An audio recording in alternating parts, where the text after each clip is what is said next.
Definitely did not go how I planned it to go. What's up, guys? Welcome back to the channel. I'm gonna be doing some more work on the C70 today. As you can see, I took out the seat and now I've been working on the wiring harness. A lot of this stuff I'm not gonna need. Like, I got a lot of that extra stuff. There's a whole panel here for like high idle, CB radio, and then there's one other thing, but I'm not gonna need any of it. I can get rid of this because this is just a main power on and off switch. I'll show you the terminal on the other side. That just goes right through to this one here. Main power, turn on that switch. I'm not gonna need it anymore. This is my main focus though. Looking to get rid of most of this because I'm not gonna need all of it. For these older trucks, really you only need 3 wires to get them running. So that's what we're gonna try to narrow it down to. I did blow some of this engine bay out. Like, there's some mouse nests in there. And then I just kind of blew some of that scum off the wall. I still have to power wash it at some point, maybe before winter, or I'd like to. I just got to get it up to the house to do that. But yeah, get that cleaned up and then start chipping away at that wiring. Another one of our big concerns coming up here is going to be getting this floor fixed up. There's a lot of patching going on, or there was a lot of patching going on here. There's a piece here, piece here, piece here. I don't know, I don't think there's one right here. There's another one here, but it just kind of got beat up. I'm guessing it was driven in the winter because this was a garbage truck at one point. And yeah, then inner rockers too. Got to figure that out. And yeah, still haven't got a wrench set. Planning on ordering one soon, or just going to O'Reilly's and getting one. But yeah, still just ripping with the old DeWalt socket set. I also decided to take off these straps for the gas tank, and they ended up snapping on me. I didn't realize that you're supposed to put a vice grip or something on the other side, and they just snapped.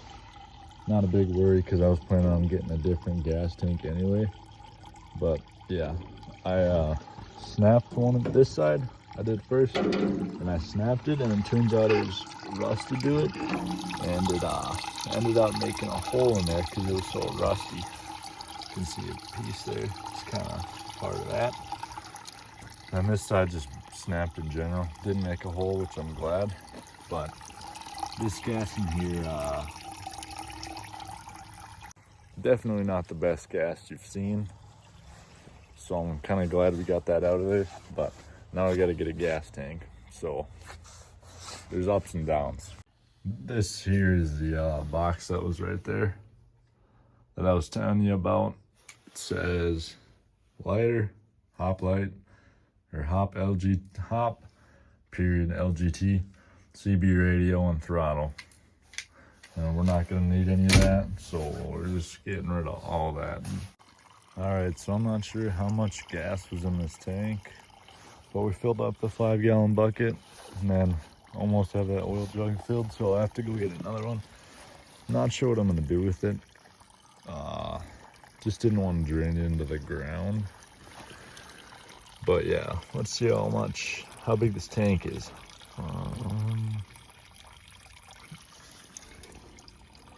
It says gallon right there. Can't quite tell.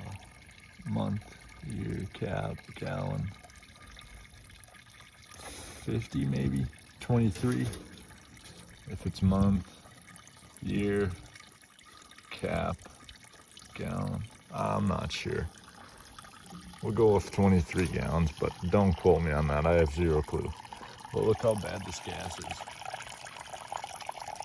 It is terrible. So I'm glad we weren't running that through. And another thing on the list for stuff to keep your eyes out for is a gas tank. Either another C70 gas tank or the round ones on semis, that'd be nice. But if I got some of those, then I'd put them on the frame, which I should start working on the frame now that I get the bed off of there. I had a guy come pick up the bed. I'll put a clip on here.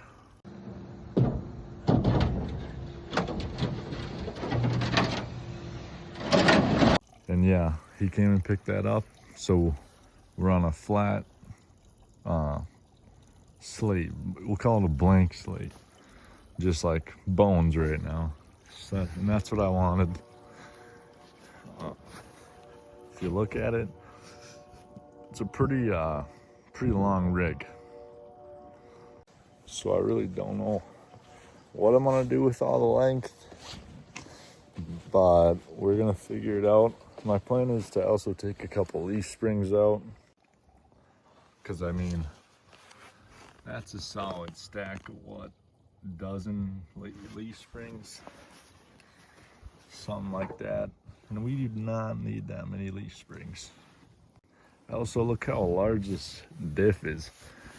I mean, I figured it, or I knew it was big, but putting my hand up to it, I mean, it's a semi diff basically, and then a 1500 cab besides the back window. That's the only difference between 1500s and then, or 1500, 2500, and then the bigger C60, C65, C70, everything after that, you know. The only difference is just the back window here. On a normal one, this would all be cut out and it would be a window for the whole thing, but not for this because it's a C70. I also just remembered now that there's a cap under there that I can just take out to drain the gas. So I'm gonna do that so it goes a lot faster. All right, so I'm just gonna try to set up a camera so you can see how we're draining this. It's, I mean, definitely not a clean job, and I'm spilling a lot, especially with this flowing while I'm trying to dump it in here. But I mean, I'm trying my best, and it's a lot better than just letting it drain on the ground, you know?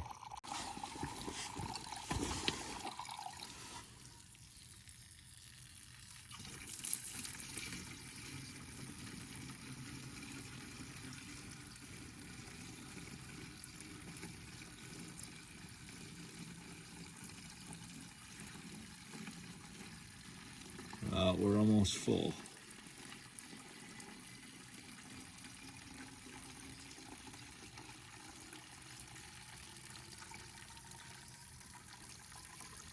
I'll have to go grab another oil can.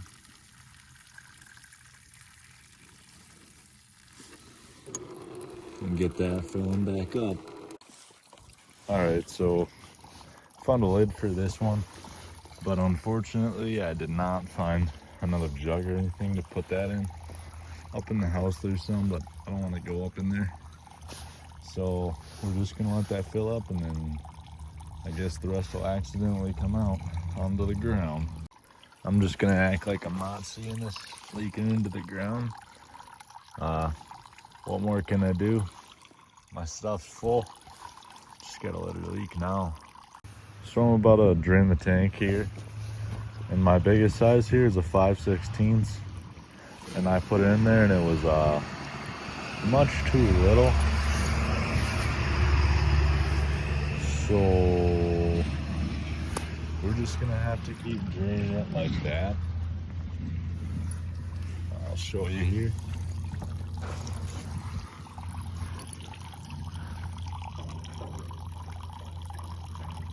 Just a hair too little, I'd say one size even, but that's all it takes, too little. So we're just gonna have to keep draining it out of the tiny little rust holes there. All right, so now since I'm waiting on some help with the wiring, I'm gonna start taking these deals off here. They're just sitting on here. The dump bed that was on it sat on it before, and I don't need them anymore. They are tacked on this side, or a little bit more than tacked, but they're pretty rusty, so I'm not too worried about it. The welds should crack, or they are rusted already. I already have 2 off in the back there. And yeah, it should be pretty easy. I will be using my good friend Persuasion Senior here, the bigger one. So after working on it a little bit, I've come to the conclusion that these are not going to come off as easy as I thought they would with these welds here. Because I got all the ones I cut off, but then this one's still hooked up. And when I say this one, I mean this weld. You can see it there and there. Most of these, some of them are cracked like that one. This one isn't. This one isn't, but it's not a very good weld. None of them are really. But some of them are cracked like that one. It's starting to crack on the back side there, you can see. Or like this one's really cracked off, along with that one. But the other sides of them, if they are cracked like that, the other side's solid. So it's kind of a tough spot, but we'll have to pull her up to the shop and just grind them off at a certain point, or cut off wheel. When I was walking around the back here too, I realized that this is a little rusted through and cracked, so that'll have to get fixed at some point. It's a little rough in places, but nothing really too serious. So now I'm gonna work on trying to tie this PTO engage lever forward, or zip tying it. Whatever will work best. It's this one here. Forward is disengaged on this PTO here, and then backwards is engaged.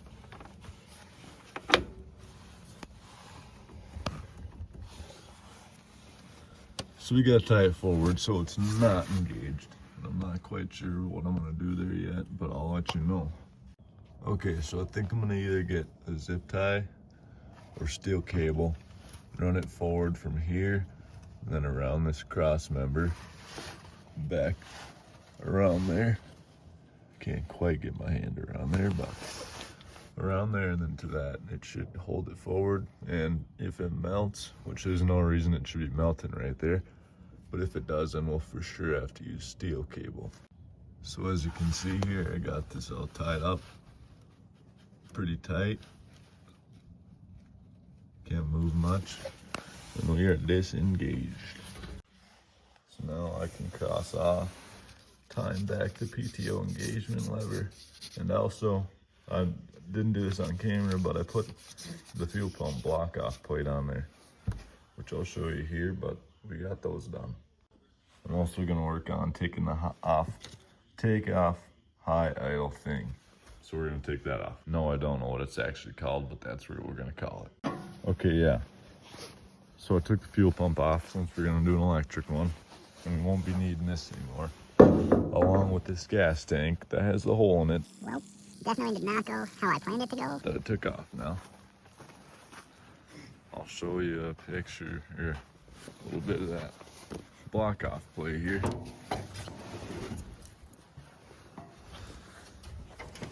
You can't really see it down there.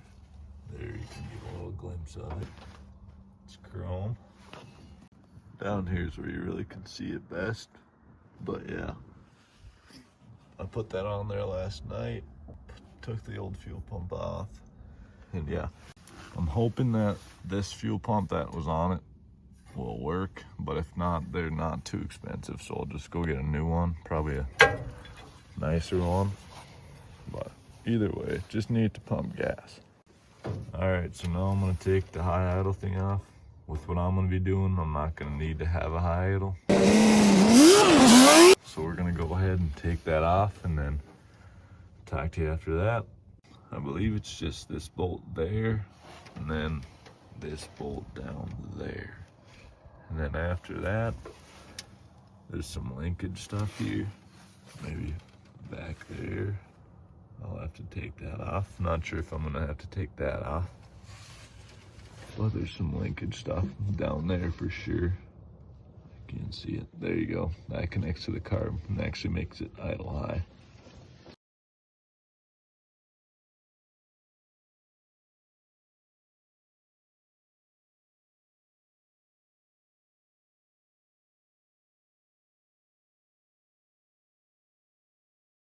Okay, so we got this all loosened up. Now we just got to take off this linkage back there and then to the carb here.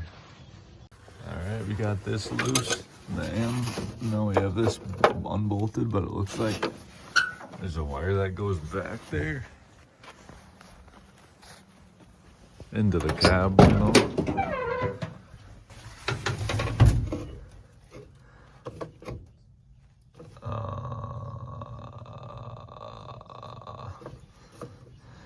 So I took the wrong thing off by the looks of it. This is the gas pedal, and that does need to be in for me to drive. So we'll put that back on and just take the high idle thing off. We got this moved, and I gotta take this little ground mount off and pull that wire out.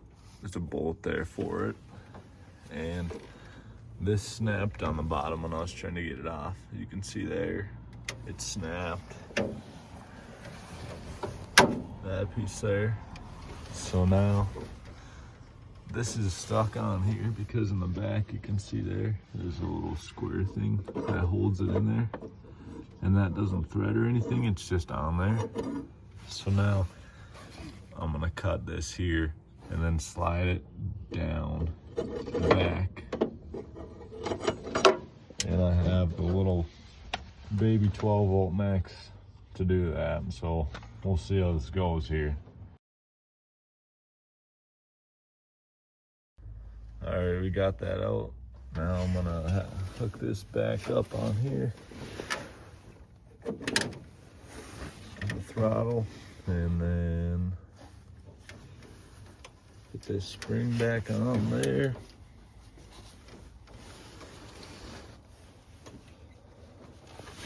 Oh, nice and snappy. It sounds like I gotta tighten up the pedal on the other side too.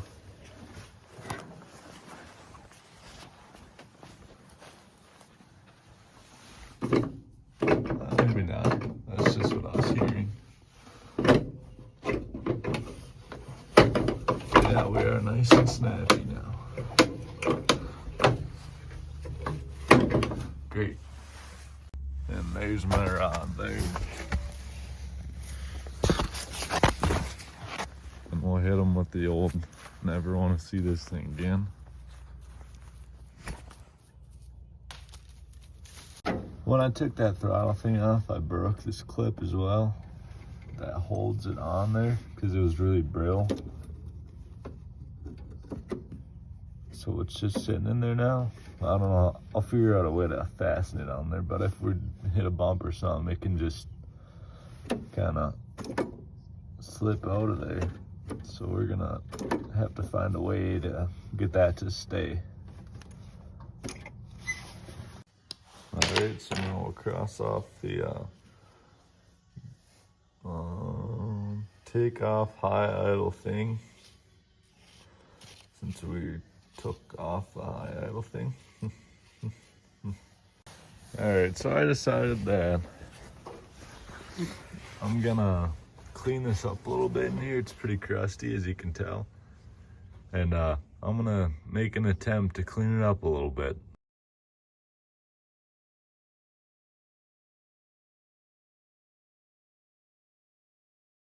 So I cleaned a little bit of this here, not very well, but I cleaned a little bit. It actually doesn't look too bad. I'm gonna keep trying to do that for the rest, and we'll see how it turns out. Well, I decided against hand cleaning everything. It did turn out good where I did hand clean it, but I'm just gonna end up power washing it. Now I'm going to make sure that that throttle link stays on there. So my plan is to drill a hole. Hold up. plan is to drill a hole through here and then put a pin on it. So a pin through there, and then a little washer here. And after doing that, it should be pretty good. We've got space in there to do it. So we'll try it, and the worst that happens is we figure out a different way to do it. So we'll see how that goes. I got my little pin tool here. I made my spot on there. And I'll set a time lapse up for you guys, and you can watch me get that done.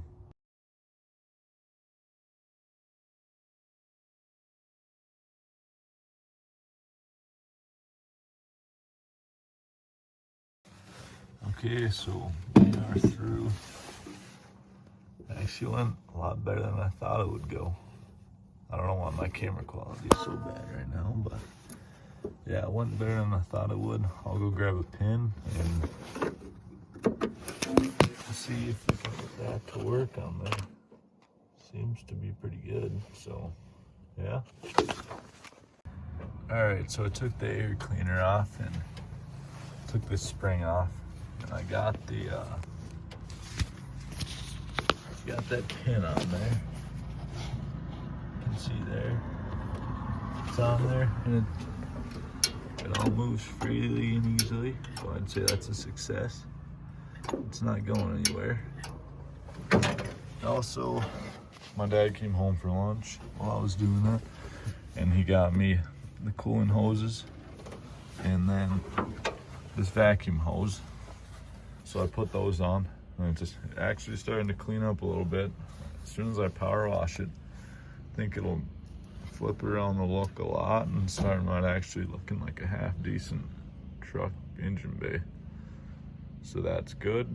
But yeah, it's starting to flip around and look good. So I actually ended up not pulling it up to the house to wash it. I just brought the power washer and hose and extension cord and all that down to the shop. And then I cleaned up the air cleaner, power washed that all down. Then I soaked the engine bay and the outside and washed that, and rinsed it down with the spiral end. Then yeah, I cleaned up really nice, and I'm pleased with how it went. So yeah.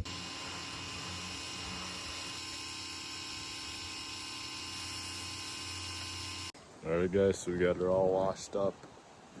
And right now in Minnesota, it's about 36 degrees, so it's pretty chilly.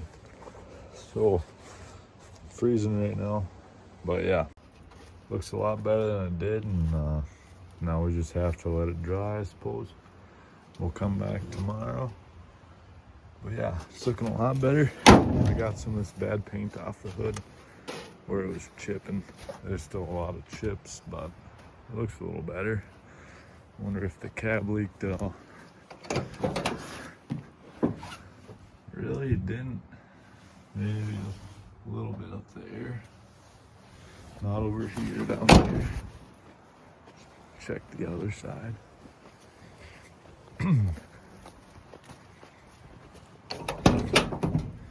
This side it really didn't leak either. And not much came through that little hole for the wires. You've seen the last video.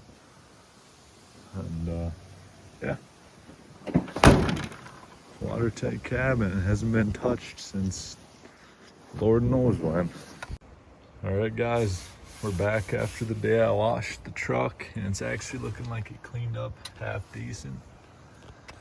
It's still a little rough, and, you know, it did have a fire in it, but it looks better. There's still schmut on the wall, but nearly not as bad. So I'd say I'm pretty pleased with that. We got this up here cleaned as well, and these side pieces.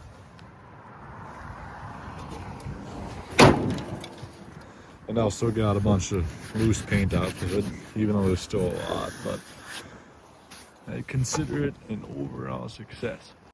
Alright guys, I'm back. So last night I got the belt that goes to the alternator on here. This one here, got that on.